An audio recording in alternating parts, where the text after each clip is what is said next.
আসসালামু আলাইকুম রহমতুল্লাহ। ফুড বাড়িতে আপনাদের সবাইকে স্বাগতম জানাচ্ছি। আমরা সবাই জানি কাঁঠাল আমাদের জাতীয় ফল। কাঁঠালের কোনো কিছুই ফেলানো যায় না, সব কিছুই আমাদের কোনো না কোনো কাজে লাগে। তো আজকে আমি কাঁঠালের বিচি দিয়ে মুরগির মাংস রান্না করব। চলুন দেখে নেওয়া যাক কাঁঠালের বিচি দিয়ে মুরগির মাংস রান্না করার জন্য কি কি লাগছে। কাঁঠালের বিচি ছিলে ধুয়ে পরিষ্কার করে নিয়েছি, আর সঙ্গে নিয়েছি মুরগির মাংস। মুরগির মাংসের আমি এই চামড়া, কলিজা, ঘিলা এগুলো নিয়ে নিয়েছি। আমি সঙ্গে নেব পেঁয়াজ বাটা, নিয়ে নেব 1-2 চামচ। পেঁয়াজ কুচি নেব।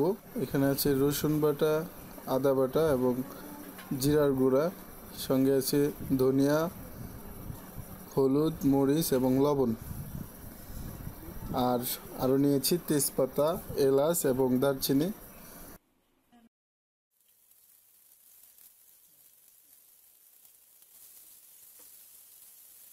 সবার প্রথম আমরা পেঁয়াজগুলো দিয়ে দিব কড়াইয়ের মধ্যে, দিয়ে এটাকে ব্রাউন কালার করে ভেজে নেব।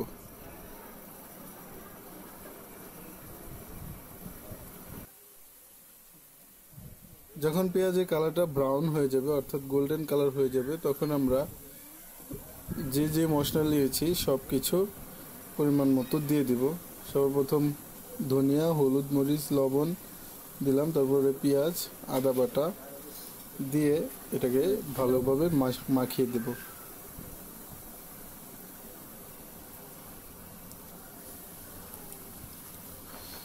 দিয়ে দিলাম সামান্য জিরার গুঁড়া। আরও একটু পেঁয়াজ দিয়ে দিলাম।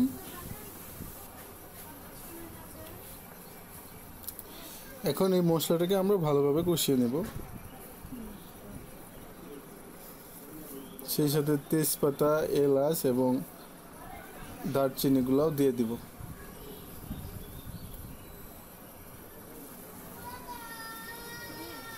যখন কষানো হয়ে যাবে, সামান্য একটু পানি দিয়ে আরও একটু সময় কষাবো। সেই সাথে আমরা মুরগির মাংস এবং কাঁঠালের বিচিগুলো একসাথে দিয়ে দেব, দিয়ে আরও বেশ কিছুক্ষণ কষাবো।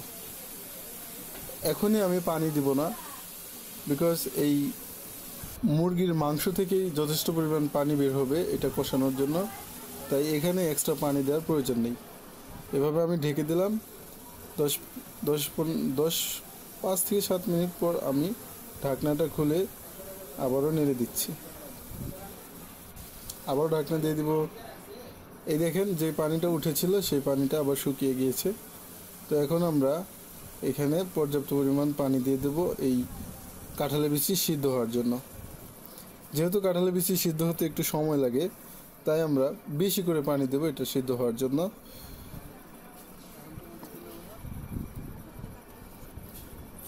আরও একটু পানি দিয়ে দিচ্ছি।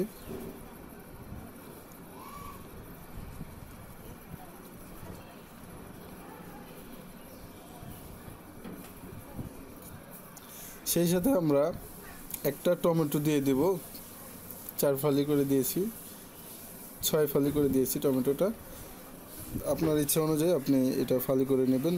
6 ফালি, 4 ফালি, 3 ফালি তো কোনো ব্যাপার না।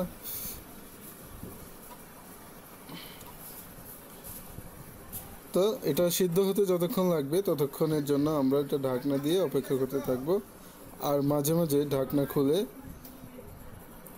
নেড়ে চেড়ে দিব, এপাশ ওপাশ করে দিব।